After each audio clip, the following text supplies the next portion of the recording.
right, it's that time of the month again. I read 21 books this month because I was sick and because I don't have a life. So yeah, and I DNF'd too. So let's go through all the books I read and let me tell you what I like and what I did not like. Started the month off so strong with Everyone in This Room Will Someday Be Dead by Emily Austen. I loved this book. This was 5 stars. Then I read Kingdom of the Wicked. This was okay-ish. I gave it 3 stars. Cultish, loved this book. This was 5 stars, yes. Kingdom of the Cursed, this was okay. It was predictable to me, but it was a little better than the first book. I gave it 3.5 out of 5 stars. Reckless Girls, I was not seeing that twist coming. This was good, 4 stars. Love and Other Disasters, I was not expecting to like this book as much as I did. It was really good, 4 stars. All Your Perfects, this book broke me in the epilogue. I have so many videos talking about how this book broke me. It was beautiful, amazing, loved it, 5 out of 5 stars. The Shadow Between Us, this was my first book in my 12 book challenge for January. This was really good. I really enjoyed it. I gave it 4 stars.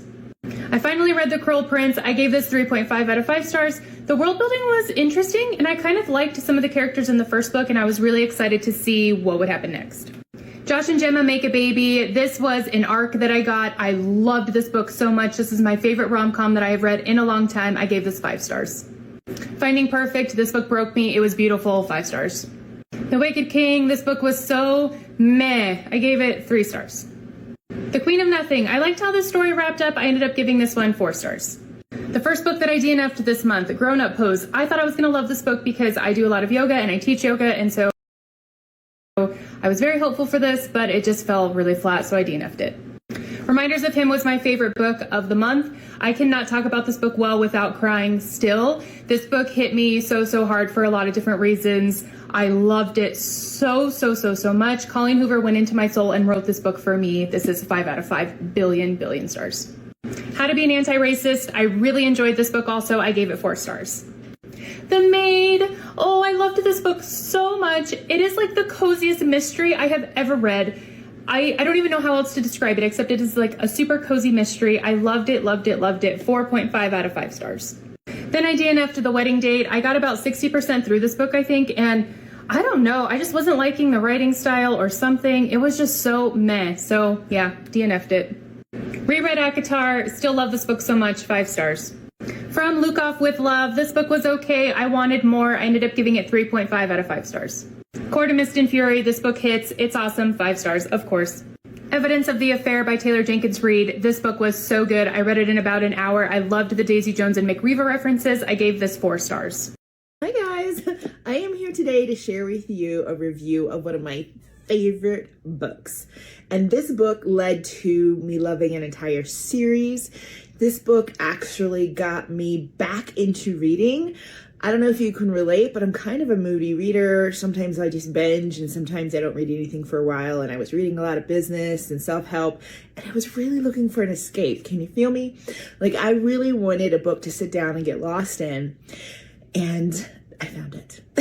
My name's Rebecca and here's my review for A Court of Thorn and Roses. Wow. This book, okay, literally kind of started a movement. So Sarah J. Maas is the author.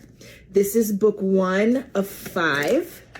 And you definitely want to go from 1 to 2. She's such a good writer. You're going to want them all.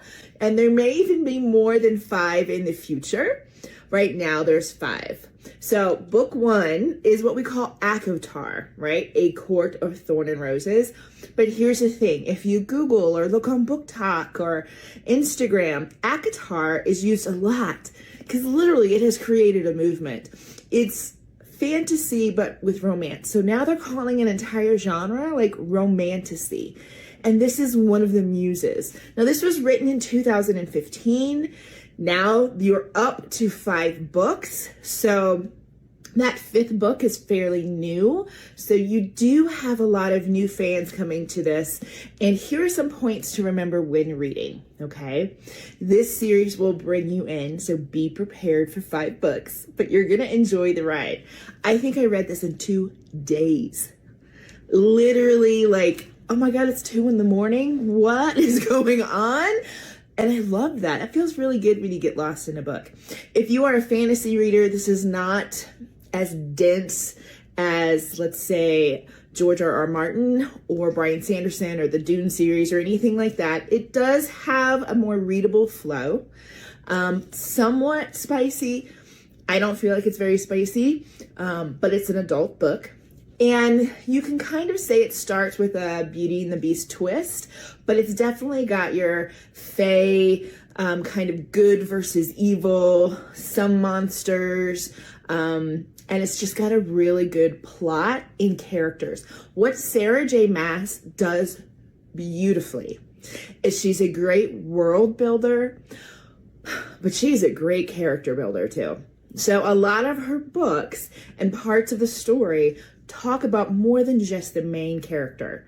This literally does have moments of intrigue and romance, and you're sitting on the edge of your seat, and there's war, and there's, love and marriage, and there's a whole bunch of lots of stuff going on, but it's the characters that are behind this and the creation of a chosen family that's kind of an undercurrent theme to this. And I think that's as much as I can say without spoiling it. Here's another thing. ACOTAR and this series is all over BookTok and Instagram. So I would say, this is just my opinion, try to stay away because you don't want to have any spoilers. And this series is so popular, there are spoilers everywhere. And once you read this, there's lots of theories online too. So I would just let you know that you might want to enjoy it in your first read before you deep dive down that rabbit hole of the theories and the possibilities that could be, because hopefully you will enjoy it as much as I did. And again, this is book 1 of 5. I hope you enjoy. If you're looking for an epic start to a fantastical romance series, you need to check out A Court of Thorns and Roses by Sarah J. Maas. This is the book that set me on a course to loving romantasy. In A Court of Thorns and Roses, we follow Feyre, a huntress who is taken to a magical fairy realm as punishment for killing a wolf. There, she discovers a world of intrigue, danger, and unexpected romance with the mysterious Tamlin. The stakes are high and the adventure is thrilling. What I loved most about this book is the incredible world building and the intense slow burn romance. Sarah J. Maas's writing is captivating, and the transformation of Feyre from a tough survivor to a heroine of legend is absolutely mesmerizing. If you enjoyed The Cruel Prince by Holly Black or The Throne of Glass by Sarah J. Maas, you'll definitely love A Court of Thorns and Roses. It's perfect for fans of fantasy with strong female characters and epic love stories. Don't miss out. Grab your copy today, and as always, happy reading. Okay, so here we have A Court of Thorns and Roses book. This is a series of 5 books. This is the first book. I'm typically not into a fantasy or anything of that nature book, but this one really got me, and I'm currently on book number 2, and I can't stop reading. So I want to make note they are thick, okay? So they're really thick pages, and they kind of are like mythical creatures. So this kind of plays into a lot of fantasy that obviously is not real in everyday life. But the way that the author writes is very detailed and it's engaging and it hooks you in. And the actual passion in the story, I feel, is there, and it keeps you going. You kind of have to, finish the page, and just the way that she expresses herself in these books is phenomenal. Like, you can almost feel the detail. You can envision the detail. It's, a love story as well as, the general story. So yeah, I really like this series. I would definitely highly recommend it to anybody to get out of their comfort zone. Because like I said, it's typically not something I would read, but I picked it up and I can't ever put it down. If you're an avid reader like I am and you were looking for something to get you into more of the fantasy genre, this one is a good one to give a try. It's called A Court of Thorns and Roses by Sarah J. Maas. It is a series, so just keep that in mind. This is the first book in the series. I believe there's like 4 or 5 other books, something like that. But this is where you want to start because it's the first one. I just have the paperback version here, so that's just kind of what it looks like. You can see it's a decently thick book. So I think this is a good one for getting into fantasy if you've never read anything fantasy before. A reason I say that is because it's a pretty easy read and it has very great world building, in my opinion.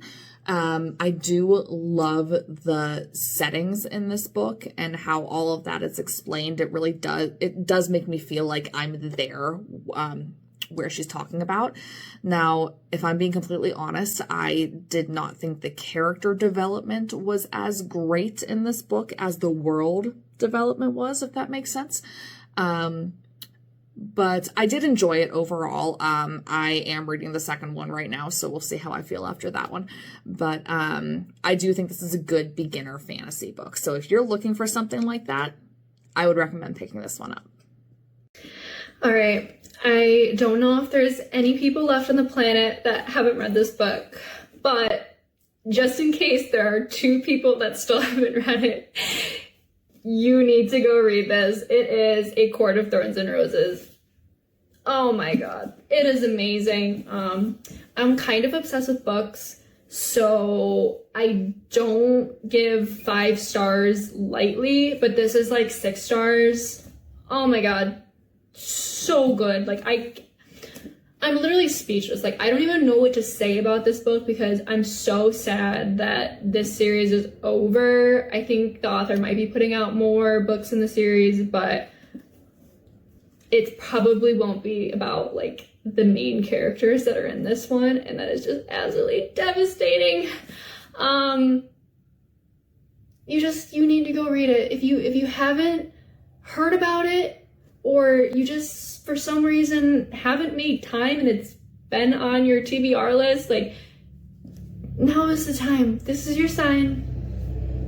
Get this book, read it, join our club of ACOTAR obsessed fans, because it is that good. And don't even, like, read anything about it. Just buy it, read it. Trust me. If you like fantasy and you like romance, spicy romance, this book for sure.